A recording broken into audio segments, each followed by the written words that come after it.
नेहा रोते हुए बोली, मैं तुम्हारी हर बात मानने के लिए तैयार हूँ। बस तुम मेरे घर वालों को छोड़ दो और मुझसे दूर हो जाओ।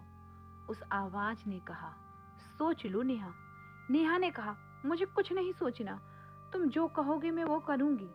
फिर वह आवाज बोली, ठीक है, फिर अपना दुपट्टा हटाओ। नेहा यह सुनकर अपने दुपट्टे को कसकर पकड़कर बैठ गई और बोली, नहीं, मैं यह नहीं कर सकती।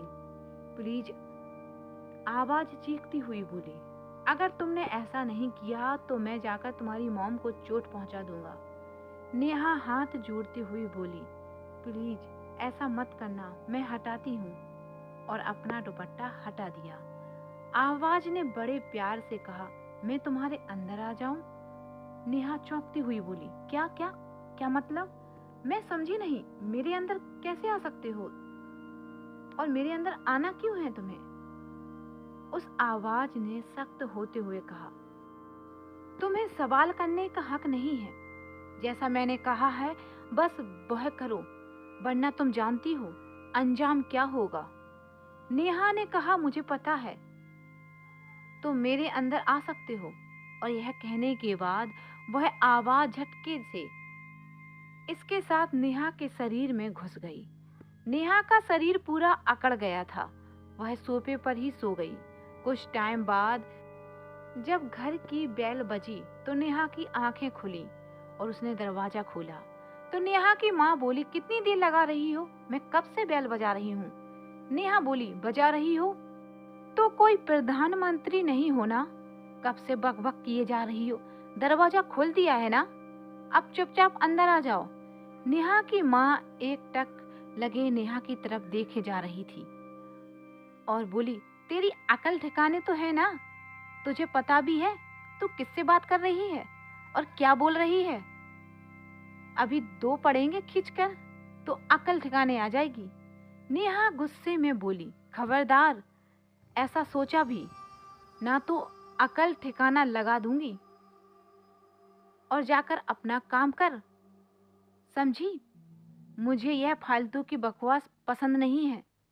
नेहा की माँ ने जैसे ही नेहा पर हाथ उठाया, नेहा ने उसका हाथ पकड़कर ऐंठ दिया और बोली, ए बुढ़िया, खबरदार, आज यह गलती कर दी, आज के बाद कभी मत करना, वरना एक हाथ तोड़कर दूसरे हाथ में रख दूंगी, समझी?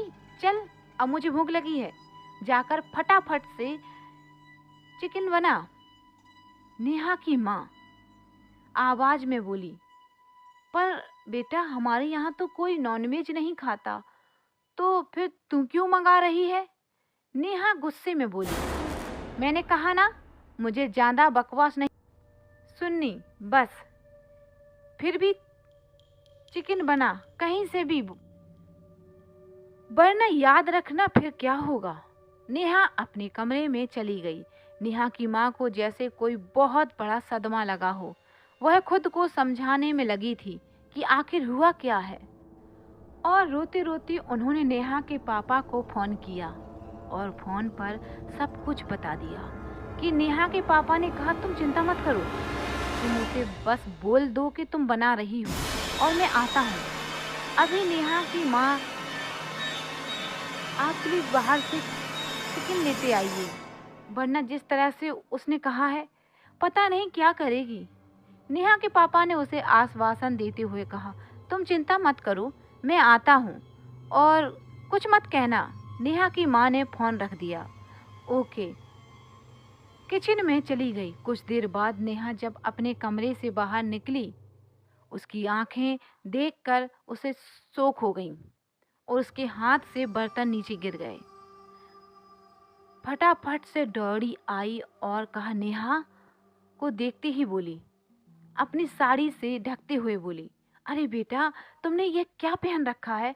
तुम्हें पता है ना तुम्हारे पापा को पसंद नहीं है और तुम भी ऐसे कपड़े नहीं पहनती हो, फिर आज यह सब क्यों पहन रखा है?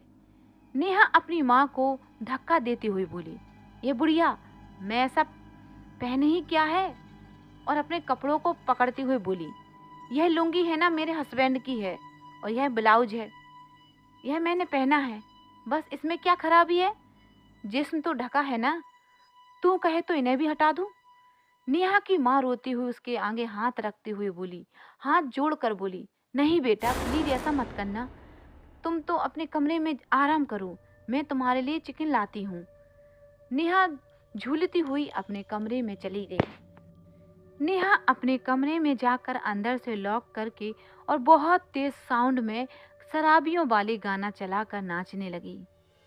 उधर नेहा के पापा जल्दी जल्दी घर आते हैं और आते ही नेहा की माँ से नेहा के बारे में पूछते हैं। नेहा की माँ उन्हें गले लगाकर फूट कर रोती है और कहती है, देखिए ना नेहा के पापा, हमारी बेटी को क्या हो गया है, वह किस तरह का क्यों कर रही है और उसने किस तरीके से मुझसे बात की है, मैं आपको बता भी नहीं सकती मुझ पर क्या बीत रही है। और आज तो चिकन खाने तक का भी बोल दिया। हमारी बेटी कभी ऐसा नहीं करती। आप प्लीज कुछ करिए, डॉक्टर के पास ले चलिए, उसे दिखाकर बनते हैं, कुछ तो हुआ होगा जरूर। नेहा के पापा नेहा की माँ को शांत कराते हुए बोले, तुम पहले रोना बंद करो और यह बताओ नेहा कहाँ है, कैसी है, क्या कर रही है। नेहा की माँ अपनी आंसू साफ करते हुए बोली, नेहा अपने कमरे में आपकी लुंगी और मेरा ब्लाउज पहनकर शराबियों वाले गाना चलाकर नाच रही है। यह सुनकर नेहा के पापा के पैरों के नीचे से जमीन खिसक गई। वह अपना सर पकड़कर दीवार के सहारे बैठ गए। उनकी आंखों से भी आंसू निकल पड़े और बोले, हमारी बेटी को क्या हो गया है। नेहा की माँ खुद को संभालती हुई बोली, आप फटाफट से तैयार हो जाइए, हम नेहा को डॉक्टर के पास लेकर चलते हैं, या फिर आप डॉक्टर को फोन करिए, वही यही नेहा को देखने लगेंगे। पापा ने कहा, हाँ यह अच्छा है, नेहा को इन कपड़ों में तो नहीं ले जा सकते हैं ना, डॉक्टर को घर बुलाता हूँ और डॉक्टर को फोन कर लेते हैं। थोड़ी देर के बाद जब डॉक्टर घर आता है तो बैठक में बैठकर नेहा की मम्मी पापा सब बता देते हैं। डॉक्टर कहते हैं कि आप ठीक है ना, मैं एक बार देख लूं फिर कुछ बताता हूँ, आप मुझे नेहा के पास ले चलिए। जैसे ही नेहा की मम्मी नेहा के कमरे का दरवाजा खोलती हैं, वह और डॉक्टर नेहा के पापा तीनों के तीनों आंखों खुली की खुली रह जाती हैं। वह देखते हैं कि नेहा अपनी लुंगी को घुटने के ऊपर करके पूरी थाली में चिकन को फैलाकर पूरे हाथ उसमें सने हुए चिकन खा रही थी और फिर अपने हाथों को चाट रही थी।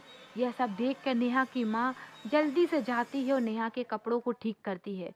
नेहा गुस्से में अपनी थाली फेंक देती है और अपनी माँ के बालों को पकड़कर बोलती है, ये बुढ़िया, तुझे चैन नहीं पड़ता, सुबह कहा था ना मेरे सामने बकवास मत करना और पंगे तो बिल्कुल भी नहीं लेना, वरना मैं अपने सब कपड़े निकाल दूंगी।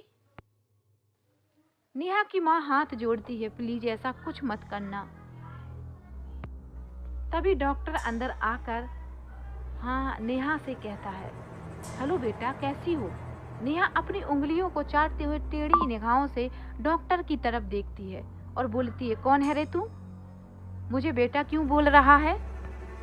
डॉक्टर भी सुनकर हैरान हो जाता है, लेकिन हालात समझते हुए कहता है कि मैं हूँ बेटा, आप मुझे भूल गई। डॉक्टर अंकल ने हंसते हुए बोली, अच्छा तू साला डॉक्टर तू है, मेरे को देखने आया है, देख लिया है ना, एकदम लग रही हूँ ना। डॉक्टर खुद में भी शर्मिंदा होने लगा, लेकिन फिर भी बोला, बेटा अभी मुझे तुम्हारा हाथ चेक करना पड़ेगा, उसके बाद ही कुछ कह सकता हूँ। और जैसे ही डॉक्टर आगे बढ़ा नेहा का हाथ पकड़ने को, नेहा ने डॉक्टर के गाल पर एक खींच का थप्पड़ मारा। चिल्लाते हुए कहा, खबरदार जो नेहा को हाथ भी लगाया तो इसे हाथ लगाने का हक सिर्फ मेरा है। नेहा सिर्फ मेरी है, जान प्यारी है तो निकल जाओ यहाँ से, वरना अपनी जान से जाएगा। यह सब होने के बाद डॉक्टर बिना कुछ कहे डर के मारे कमरे से बाहर निकल जाता है। नेहा के माँ बाप साथ हाथ जोड़कर बोलते हैं कि प्लीज डॉक्टर साहब मेरी बेटी को ठीक कर दो। डॉक्टर इस वजह से अब वहाँ रुकना नहीं चाहता था और कहते हैं कि मैं नहीं, किसी और की ज़रूरत है, मुझे लगता है आपकी बेटी को कुछ बीमारी भी है। और जो भी आप ही जानो, मैं तो चला। और चले जाते हैं। नेहा की माँ आंसू को फ़ोन करती है और जल्दी घर आने को कहती है।